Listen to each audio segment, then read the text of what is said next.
Nagpur, a historical city, upholds 400 years of cultural heritage in its heart. Founded by the Gond king Raja Bakht Buland Shah, it remained a seat of power under Bhosle's for long. Later, during the British period, it was declared as the capital of central provinces and Berar.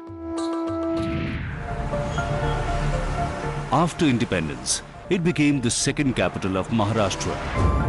This city also has the geographical center of the country, the monument of Zero Mile.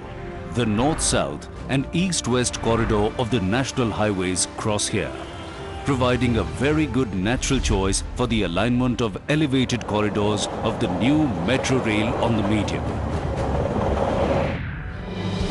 The Nagpur Metro project was sanctioned in August 2014.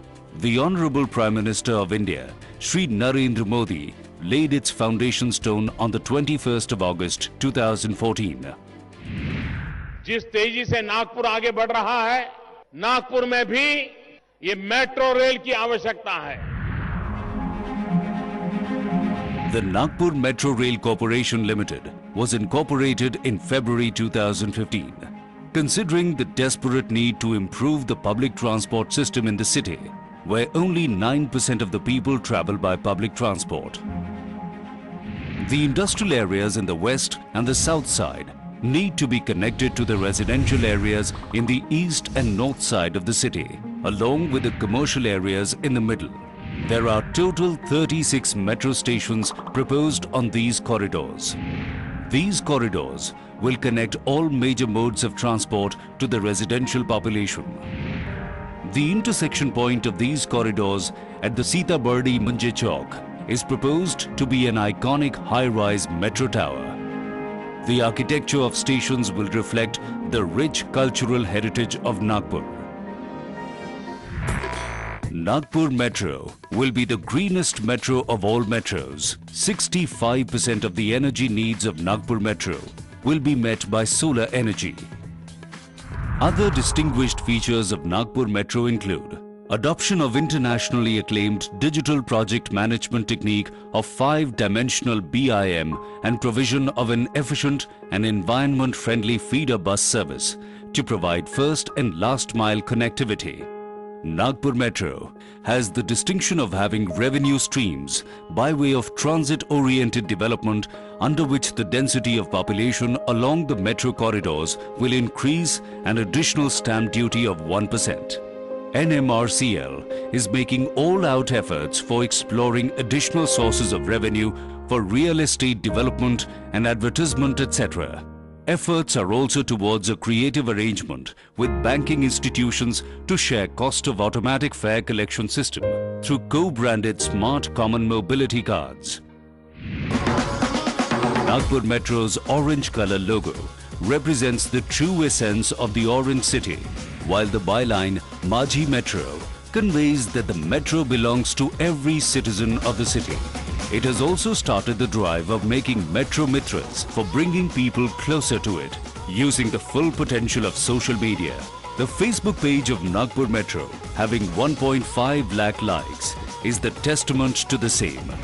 In a very short span of time, Nagpur Metro has been able to acquire 77% of the total land requirement of 87 hectares with a very active support from the civil administration. In this time span, Nagpur Metro has been able to tie up external bilateral loans of 4,521 crores from KfW Germany and AFD France with the help of Government of Maharashtra and Government of India. Agreements with them will be signed by March 2016. Progress of Nagpur Metro project right now is ahead of target. By March 16, our civil works will be in progress in about 20 km length, which is more than 50% of alignment. Nagpur Metro is committed to provide urban mass transit facility of international standard to the citizens of Nagpur, which is safe, world-class, easily accessible, comfortable, user-friendly, energy-efficient and environment-friendly, with full support of the public. The metro projects are in progress in Mumbai and Navi Mumbai, and they are being planned in Pune, Thane and Nashik in the state of Maharashtra. Nagpur मेट्रोमध्ये आता विकासाला एरियात सुरुवात पण झालेली आहे. हे plan development होणार आहे आणि त्यामुळे त्या लोकांच्या सोयीकरता मेट्रो होणं अतिशय आवश्यक आहे. मला विश्वास आहे की देशामध्ये ज्या काही मेट्रो तयार झाल्या आहेत त्यात सर्वात कमी खर्चाची मेट्रो ही नागपूरची मेट्रो तयार होईल.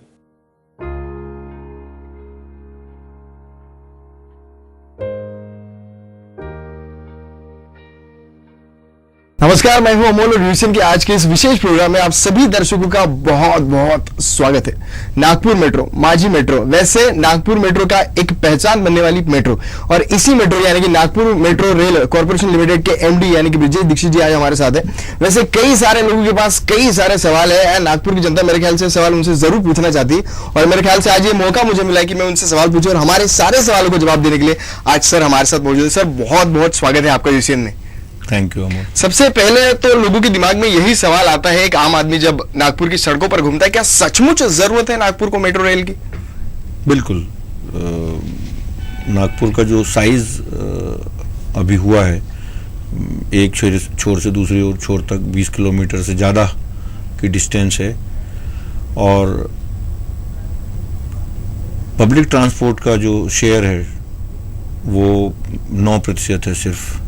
तो इतने सारे लोगों को एक छोर से दूसरे छोर अपने काम से जाना है या स्कूल जाना है या ऑफिस जाना है या अपने बिजनेस के लिए जाना है और सिर्फ 9% पब्लिक ट्रांसपोर्ट पर है. इसका मतलब बाकी सब लोग पर्सनल ट्रांसपोर्ट यूज़ कर रहे हैं और उस पर्सनल ट्रांसपोर्ट में भी 80% से ज़्यादा टू व्हीलर हैं. तो ये जो कंजेशन रोड पर है उसकी वजह से जो पॉल्यूशन भी है और उसकी वजह से सेफ्टी की समस्या भी पैदा होती है, एक्सीडेंट्स बहुत होते हैं. तो इन सारी चीज़ों को ध्यान में रखकर ये प्रोजेक्ट लाया गया है. केंद्र सरकार और राज्य सरकार ने इसको मंजूर किया है.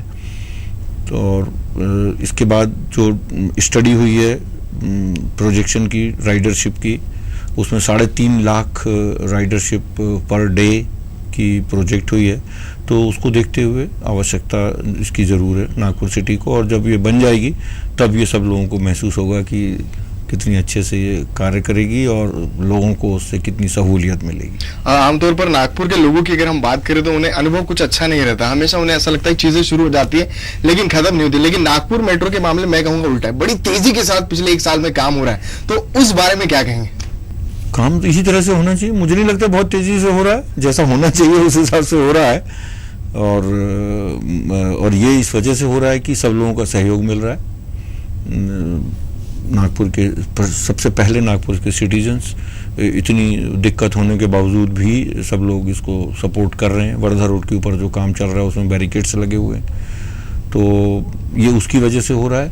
और हमारी जो टीम है नागपुर मेट्रो की वो बहुत ही डेडिकेटेड तरीके से काम कर रही है. आपने अभी देखा है कि 45-50 डिग्री टेम्परेचर में भी सारे लोग दोपहर में काम कर रहे थे और 24 घंटे काम हो रहा है. तो ये सब उस वजह से ही प्रोग्रेस है. जैसे अखबार पढ़े या फिर टीवी चैनल देखे तो नागपुर की मेट्रो समय से भी तेज चल रही है. ऐसा कहते हैं कि समय के पहले कहीं शायद काम ना पूरा हो जाए नागपुर मेट्रो का. लोग ऐसा भी सोचते हैं. तो इस पर आपका रिएक्शन, आपका टेक क्या है? नहीं, बहुत अच्छा होगा अगर समय से पूरा हो. कोशिश यही है कि समय से पूरा होना चाहिए. जो सैंक्शन कॉस्ट है उसके अंदर होना चाहिए. क्वालिटी जो है वो हाईएस्ट पॉसिबल, जो बेस्ट प्रैक्टिसेस हैं वर्ल्ड की उसके हिसाब से होना चाहिए. सेफ्टी का पूरा इसमें ध्यान हम लोग रखेंगे. Of course, it has to be this way only. हम लोग हमेशा कहते हैं अगर टीम का लीडर अच्छा होना तो टीम हमेशा अच्छी होती है और जैसे कि हम आपके लोगों से बात करते हैं तो आप हमेशा आगे रहते हैं. तो सपोर्ट कैसा रहता है? क्योंकि किसी भी चीज को लेकर चलना बड़ा मुश्किल होता है और आपके साथ तो इतने सारे लोग जुड़े, तो काम करने का तरीका कैसा है? क्योंकि मैंने कहा ना काम बड़ा तेजी से चल रहा है. नहीं, ये तो फॉलोअर्स का सपोर्ट है जिसकी वजह से लीडरशिप सक्सेसफुल होती है. और मैं हमेशा कहता हूँ कि it is the ordinary people who do extraordinary work provided there is enabling atmosphere. So और एनेबलिंग एटमॉस्फेयर प्रोवाइड करना जो है वो सीनियर्स का काम है. तो once we provide the enabling atmosphere, automatically people rise to the occasion, do very good work, do rather extraordinary work, which of course I think they are doing. वैसे लोगों को जोड़ने के लिए आप कई सारी चीजें कर रहे हैं और सबसे खास बात अगर आपकी साइट अगर देखी जाए तो हर रोज अपडेट होते हैं, क्या हो रहा है, क्या चल रहा है, तो लोगों को जोड़ने के लिए आप कई सारी चीजें कर रहे हैं, तो उस बारे में थोड़ा बताइए कि लोगों से भी आप जानते हैं, उनसे बातें करते हैं कि कैसी होगी आपकी metro. Yeah, of course. Today it is the social media which is having a very prominent role, and in that we are there on the Facebook and Twitter. Our Facebook page is being followed by more than 2 lakh people. They are getting our feed almost every day. We are making it a point to tell all our followers, all the people who are associated with us regarding the developments on day-to-day basis. Similarly, our website also is very popular. There are 2 lakh people who have registered. We have the section of fan of Nagpur Metro and another section of friends of Nagpur Metro. And they are very popular, and the people have come forward to associate with us. Either as fans, fans means they are interested in our activities and we tell them as to what we are doing, and friends means they are ready to do some voluntary work for us, and from station to station whenever we go for doing our samvad, they attend those things, and that samvad, as I am telling, is another way of associating with people. Over last 1 year we have gone to each and every of our 36 stations, and then we held a samvad by inviting people at a particular place at a nominated day and time, and then by that way we get their suggestions. उनसे बहुत अच्छे सुझाव हमें मिले हैं और हमारी जानकारी उन तक पहुंची है। तो और ये बड़ा नॉवेल एक्सपेरिमेंट रहा है जिसको लोगों ने बहुत लाइक किया है और ये बहुत सफल रहा है। इस तरह से लोगों के साथ जैसे हमारी जानकारी है तो नागपुर की मेट्रो ग्रीन मेट्रो होगी, सोलर एनर्जी का भी इस्तेमाल होगा, ऐसी हमें जानकारी, तो इस बारे में थोड़ी बताइए कि किस तरीके से होगा ये सब। Nagpur metro is going to be the rather greenest metro in the sense that we are using solar power right from the inception. एकदम शुरू से ही हम सोलर पैनल्स अपने सारे स्टेशनों के रूफटॉप्स पे लगा रहे हैं, हमारे सारे बाउंड्री वॉल्स पे लगा रहे हैं, जितनी खाली ज़मीन है वहाँ लगा रहे हैं। तो इन सबसे हमको करीब 14 मेगावाट बिजली सौर ऊर्जा सोलर पावर प्राप्त होगा। उससे हमारे स्टेशन सारे उसकी बिजली चलेगी, वहाँ के लिफ्ट्स और एस्केलेटर चलेंगे, और ट्रैक्शन जिसको बोलते हैं ना, गाड़ी चलाने के लिए जो बिजली यूज होती है वो भी वहाँ से आएगी। तो टोटल जो हमारी एनर्जी का 65% जो है वो सोलर पावर से आएगा, and this will be unique thing to be done right from the beginning. बिल्कुल सही कहा आपने कि एक बहुत ही अनोखी पहल होगी, जैसे हमने शुरुआत में ही कहा कि एक नागपुर की मेट्रो बहुत ही एडवांस मेट्रो होगी। खासकर मेरे जैसे युवा है वो जानना चाहते कि हम कैसे जुड़े, क्योंकि जब नागपुर में मेट्रो शुरू होगी तो एम्प्लॉयमेंट भी बहुत बड़े पैमाने पर होगा। तो उस बारे में थोड़ा बताइए कि किस तरीके से युवाओं, क्योंकि बीच में कई सारे फ्रॉड्स हो गए थे, तब आपने भी कहा था कि जब भी हमें कुछ करना होगा तो हम हमारी साइट पर जरूर आपको बताएंगे, तो उस बारे में भी थोड़ा बताइए। बिल्कुल बिल्कुल, बहुत जल्दी हम लोग ये बताने वाले हैं। अभी ये कंस्ट्रक्शन फेज है। ओके। कंस्ट्रक्शन फेज में as you know first civil engineering work is done, foundations are dug, then pillars are made, and then तो ये पूरा सिविल इंजीनियरिंग वाला फेज है। इसके बाद हम लोगों का इलेक्ट्रिकल, सिग्नलिंग और दूसरी जो वर्क है, रोलिंग स्टॉक, वो सब एक के बाद एक करके आएंगे। तो इसकी जो रिक्वायरमेंट है बहुत टेम्परेरी है, क्योंकि जैसे कंस्ट्रक्शन खत्म होगा ये रिक्वायरमेंट भी खत्म हो जाएगा। बट लोगों को जो उम्मीद है वो परमानेंट एम्प्लॉयमेंट की है, ऑल्दो इससे भी बहुत सारे लोगों को मिल रहा है। इसमें पर्टिकुलरली हम लोगों ने वेंडर रजिस्ट्रेशन की प्रोसेस चालू की है कि नागपुर में जो इंडस्ट्रीज हैं या जो ट्रेड हैं, उनके जो लोग दूसरी मेट्रो से जुड़े हुए हैं वो लोग हमारे पास आके अपना वो बता सकते हैं कि अगर उनके पास वो कैपेबिलिटी है तो हम उसको इसी स्टेज से यूज करना चालू कर दें। और दूसरा ये कि अगर वो अभी नहीं रखते हैं कैपेबिलिटी और भविष्य में कुछ करना चाहते हैं तो वो हम लोगों ने वो चीज़ भी रखी हुई है, और वो कुछ लोगों ने रजिस्टर भी किया हुआ है और वो प्रोसेस चल रही है। तो कंस्ट्रक्शन फेज की ये चीज़ है कि इसमें भी लोगों का, लोकल लोगों का पार्टिसिपेशन हो सकता है, मगर लॉन्ग टर्म के लिए जो सालों चलेगा वो कंस्ट्रक्शन फेज के बाद कमीशनिंग और ऑपरेशन वाला फेज है। और वो फेज भी बहुत जल्दी शुरू होने वाला है, क्योंकि हम लोगों का जो, जैसा हम लोगों ने आप लोगों को सबको उस दिन शेयर किया था, जो फर्स्ट 6 किलोमीटर्स लेंथ मेहान एरिया की है, जो ग्राउंड पर है, एट ग्रेड उसको बोलते हैं, उसका कंप्लीशन का काम स्टार्ट हो गया। फर्स्ट 1 किलोमीटर का अर्थवर्क और formation is ready for laying of track.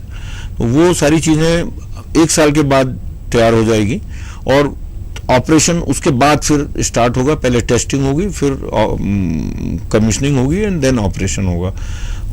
तब से फिर हमारे स्टेशनों को कंट्रोल करने के लिए स्टेशन कंट्रोलर्स आएंगे, ट्रेन ऑपरेट करने के लिए ट्रेन ऑपरेटर्स आएंगे, हमारे जो ऑपरेशनल कंट्रोल के लिए स्टाफ आएगा, कमर्शियल के लिए भी बहुत सारे लोग आएंगे एक्टिविटीज़ के लिए।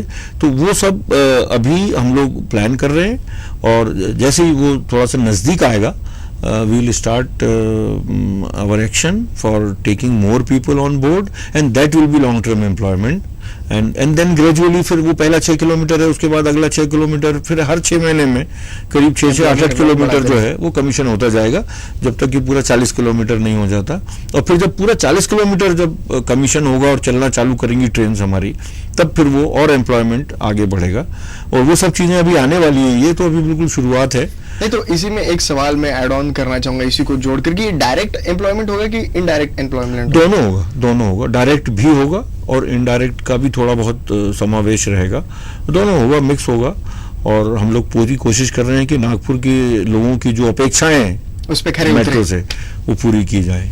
मैं ये पूछना चाहूंगा कि कोई भी हम काम करते हैं ना, उसमें कठिनाइयां आती है, और नागपुर मेट्रो रेल कहूंगा एक बहुत बड़ा प्रोजेक्ट है। तो अब तक जो एक्सपीरियंस आप कर रहे हैं, तो कठिनाइयां का सामना करना पड़ रहा है कि सारी चीजें स्मूथली होते जा रही है? नहीं, कठिनाइयां जो हैं वो हर कार्य में आती हैं, और उन कठिनाइयों को दूर करने के उपाय भी साथ साथ ही चलते हैं। तो कठिनाइयां आई, कठिनाइयों के उपाय आए, वो सारा हो गया, और ultimately the run is smooth. That is how we have done so much of work.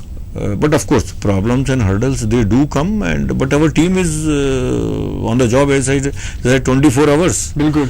And they are removing those hurdles, and we are able to move forward. Well, with the help of the people of Nagpur and the civil administration of Nagpur, state government, central government, public representatives, all public representatives are helping us considerably at every step. And therefore we are able to move forward. Nagpur की population की बात करें तो दर साल ये जो है बढ़ते रहती है, काम शुरू हो गए हैं, तो अभी जो है स्टेशन सारे डिसाइडेड है, लेकिन अगर काम खत्म होने तक हमें ऐसा लगे कि स्टेशन बढ़ाने चाहिए, तो क्या स्टेशन बढ़ेंगे या फिर अभी जितना हम लोगों ने सोचा है उतना ही काम होगा? 36 स्टेशन, 36 स्टेशन जो हैं, टोटल 38 किलोमीटर की लेंथ में 36 स्टेशन हैं। मुझे नहीं लगता कि शुरू में अभी स्टेशन बढ़ाने की आवश्यकता होगी, क्योंकि सारे स्टेशन 1 किलोमीटर है और उससे कम लेंथ में है। मेहान एरिया में थोड़ी सी डिस्टेंस ज़्यादा है, मगर वहाँ पर पॉपुलेशन भी थोड़ी कम है। मुझे मतलब जो आपने सवाल पूछा उसका जवाब ये है कि इसकी आवश्यकता बाद में ही होगी, अभी तो होगी, और there is a procedure for doing that. मेरी जानकारी हिसाब से कई सारी यूएसपी मैं कहूंगा कि स्पेशलिटी है नागपुर की मेट्रोस की, तो कुछ स्पेशलिटीज हमें बताइए। जैसे हमारे स्टेशन है, तो कई सारे लोगों से जो है हमने आइडियाज मंगाए थे, उसमें से हमने सिलेक्टेड स्टेशन जो है वो चुने हैं, तो उस बारे में थोड़ा बताइए। बहुत सारे स्टेशन जो हैं उनकी अपनी अपनी खासियत रहेंगी। जैसे कि एक हमारा इंटरचेंज स्टेशन है वो बर्डी में, बिल्कुल महाराष्ट्र बैंक वाला, वो उसका जो हम लोगों ने अनवेल किया था डिजाइन, फ्रेंच के आर्किटेक्चरल कंपनी है एनिया, उन लोगों ने वो डिजाइन बनाया है। वो बहुत ही बहुमंजिली इमारत होगी, अपने तरह का एक अनोखा स्टेशन होगा मेट्रो का। दूसरा स्टेशन 0 माइल में है, वो भी स्टेशन एनिया ने ही डिज़ाइन किया है। उसकी अब उसके ऊपर डिटेल में डिस्कशन हो रहा है, चर्चा हो रही है, उसको फाइन ट्यून किया जा रहा है, उसको फाइनल किया जा रहा है। उसके बाद उसका अप्रूवल जब हो जाएगा तो उसको बनाने की कार्रवाई स्टार्ट होगी, और वो भी बहुमंजिली है, 15 या 16 स्टोरी बिल्डिंग का स्टेशन है, जो कि एक रेयरिटी है। बिल्कुल। और इसके अलावा हम लोगों का अंबाझरी लेक के सामने जो स्टेशन है उसमें हम लोगों ने ये प्रोविज़न किया है कि एक स्टेशन से दूसरे स्टेशन, एक धर्मपेट कॉलेज है एक साइड में और दूसरे साइड में सुभाष नगर है, उसमें गैलरी हम लोग बना रहे हैं कि चूंकि वो करीब 15 मीटर ऊपर रहेंगे हम रोड लेवल से, तो वहाँ से पूरा लेक जो है उसका व्यू मिलेगा लोगों को। तो स्टेशन में भी हम एक्स्ट्रा इस एरिया प्रोवाइड कर रहे हैं सो दैट कि वो वहाँ से लोग वहाँ से लेक का लुत्फ उठा सकें। और नीचे एक और गैलरी, एक्स्ट्रा गैलरी रहेगी, वहाँ पर भी लोग खड़े होकर और ज़्यादा समय बिता पाएंगे। छुट्टी के दिन भी आ सकते हैं और शाम और सुबह भी आ सकते हैं और it will provide a very good view of the lake and there will be some food courts and other things for the tourist attraction. So this station, this area, these two stations and the in between section will be of interest. Then at Gaddi Godam we are making very interesting station. Like that each station has something to offer. जब last time मैंने आपसे बात की थी तो आपने कहा था कि जी स्टेशन पे भी मैं उतरू या कोई भी उतरेगा तो उसे उस एरिया की सारी जानकारी मिल जाएगी। तो यहाँ मल्टीप्लेक्स इतने दूर है, यहाँ पे थिएटर यहाँ पर होगा, यहाँ पर ये आर्टिस्ट रहता है, यहाँ की ये चीज फेमस है। तो थोड़ा हमारे दर्शकों को भी बताएं कि किस तरीके से होगा, जब वो स्टेशन पर उतरेंगे तो क्या मिलेगा उन्हें। स्टेशन पे हम लोग ये कोशिश कर रहे हैं कि स्टेशन और उसके आसपास का जो इलाका है उससे ये स्टेशन जुड़ा हो बहुत अच्छी तरह से और मल्टी मोडल इंटीग्रेशन हो, जो उस स्टेशन में जो लोग आ रहे हैं और जा रहे हैं विभिन्न साधनों से, ट्रांसपोर्ट के, अपनी गाड़ी से आ रहे हैं, 2 व्हीलर से या 4 व्हीलर से या 3 व्हीलर पब्लिक ट्रांसपोर्ट से आ रहे हैं या बस से आ रहे हैं, तो उन सब के साथ इसका बहुत अच्छे से सामंजस्य होना चाहिए और इंटीग्रेशन होना चाहिए, नंबर 1। नंबर 2, अंदर आने वाले लोगों को और बाहर जाने वाले लोगों को बहुत अच्छे से डायरेक्शन मिलनी चाहिए, तो बहुत अच्छे साइनेज होने चाहिए। 500 मीटर तक के डिस्टेंस में साइनेजेस रहेंगे और स्टेशन प्लेटफॉर्म पे जो लोग उतर रहे हैं उनको डायरेक्शन मिलेगा कि क्या क्या चीज़ें यहाँ पर देखने लायक हैं, दर्शनीय हैं, और वो कितनी दूरी पे हैं, किस डायरेक्शन में हैं। तो वो सारा इंटीग्रेशन हम लोग कर रहे हैं और उसके ऊपर लोग कार्य कर रहे हैं, आर्किटेक्ट्स काम कर रहे हैं, कंसल्टेंट काम कर रहे हैं, डिटेल्ड प्लान बनाए जा रहे हैं और जैसे ही स्टेशन बनना चालू होंगी तो ये सारी चीज़ें जो है उसमें प्रोवाइड की जाएंगी। अगर अभी हम बात करें तो जो नागपुर मेट्रो का काम चल रहा है वो है वर्धा रोड पर प्राइड होटल के सामने वाले एरिया में, तो ये थोड़ा आउटर पार्ट है, लेकिन जब शहर में आएगी मतलब बर्डी पकड़ लीजिए तो ट्रैफिक की समस्या हो सकती है। तो ऐसे में ये ट्रैफिक की समस्या सुलझाने के लिए आपकी ओर से कैसी तैयारियां की जा रही है? क्योंकि काम यहाँ तक तो आएगा ही। नहीं, अभी हम लोग ऑलरेडी मेयो हॉस्पिटल के सामने काम कर रहे हैं, राम झूले के पास में, जहाँ हम लोगों का इंटीग्रेशन राम झूले के कंस्ट्रक्शन के साथ हुआ है, वहाँ पे कार्य शुरू हो गया है और वहाँ पर भी हमने वो बैरिकेडिंग की है, ट्रैफिक पुलिस के साथ कोऑर्डिनेशन किया है, प्लानिंग की है, लोगों के लिए डायरेक्शन है। और आप जैसा कह रहे हैं वर्धा रोड के बाद जो इधर आएंगे उसका भी अध्ययन, ट्रैफिक पैटर्न का अध्ययन सब जगह किया जा रहा है और कहाँ पर किस तरह से बैरिकेडिंग करने के बाद मेट्रो का काम करने के लिए ट्रैफिक को किस तरह से रीडायरेक्ट करना है और कि जो कि लोगों को दिक्कत ना हो, कंजेशन ना हो, भीड़ ना हो और पीक और नॉन पीक दोनों टाइम जो होते हैं उस टाइम पे कोई दिक्कत ना हो, इसकी स्टडी एडवांस में होती है, प्लान बनता है, प्लान अप्रूव होता है कार होने के पहले, और जब कार हो जाता है, बैरिकेडिंग हो जाती है, उसके बाद उसकी मॉनिटरिंग होती है। हम लोग सीसीटीवी कैमरा भी सब जगह लगवा रहे हैं सो कि अगर कभी कुछ अगर कंजेशन होता है, क्राउडिंग होती है, भीड़ बढ़ती है, तो वो नोटिस में आ जाए और उसके लिए आवश्यक कार्रवाई हो जाए। ये सारी चीज़ें की जाएंगी और वहाँ पर लोगों को तैनात भी किया जाता है, ड्यूटी पर लोग रहते हैं लोगों को डायरेक्शन देने के लिए। नागपुर में वैसे कई सारी समस्या है, उसमें से एक समस्या है तो हमारे यहाँ पे लोगों को बहुत कचरा करने की आदत है और नागपुर मेट्रो एक क्लास होगा, एक चेहरा होगा, तो ऐसे में एक बहुत बड़ी समस्या होगी आपके सामने कि वो क्लीन रहे, अच्छी रहे, साफ सुथरी, तो उसके लिए भी कुछ प्लानिंग है जब मेट्रो शुरू होगी तब? That will certainly be a challenge and what we have seen कि जब भी कोई एक अच्छा सिस्टम बनाया जाता है और अच्छे से उसको मेंटेन किया जाता है तो लोग उसको कोऑपरेट जरूर करते हैं। बिल्कुल, ये सब जगह देखा गया है, हमारे भारत के दूसरे शहरों में देखा गया है, and I am sure at Nagpur people will will cooperate. Once we provide a very clean system and maintain that way, people will definitely come forward and help us maintain that. वैसे जैसे नागपुर मेट्रो शुरू हो जाएगी तो लोग metro का ही इस्तेमाल करेंगे, लेकिन उसके नजदीकी एरिया में अगर मुझे जाना है जहां मेट्रो नहीं जाती, स्टेशन जैसे मैं बर्डी उतर गया और मुझे नजदीकी थोड़ा दूर जाना है, तो ऐसे में ट्रांसपोर्टेशन के हिसाब से मेट्रो क्या करने वाली है? नहीं, हम लोग जैसे मैंने आपको बताया मल्टी मोडल इंटीग्रेशन कर रहे हैं सारे ट्रांसपोर्ट। अगर आप मेट्रो का ही टिकट करते हैं तो आपको वो भी बात हुई है एनएमसी से। हम लोग कोशिश कर रहे हैं कि एक ही टिकट से लोग मेट्रो में भी और सिटी बस में दोनों में चलें। और बिल्कुल ये कोशिश चल रही है, number 1। Number 2, multi modal integration हमने किया है कि वहाँ के सारे साधन जो हैं उनका कनेक्शन स्टेशन से हो। नंबर 3, ये बात भी चल रही है कि एक feeder service up to 3 kilometre distance from the station available हो, और जिससे कि 3 किलोमीटर तक के लोग बहुत आसानी से स्टेशन पहुंच सकें और स्टेशन से घर पहुंच सकें। That is called first mile and last mile connectivity that we'll provide definitely. And another thing, we are trying to develop a platform, online platform, something like taxi hailing service, which are going on radio taxi service, wherein people are able to locate from their mobile phone the transport available at the station where they are going, and are able to book it before they reach there. Yeah. So and इसकी खासियत ये होगी कि multiple transport जो हैं they will join this platform.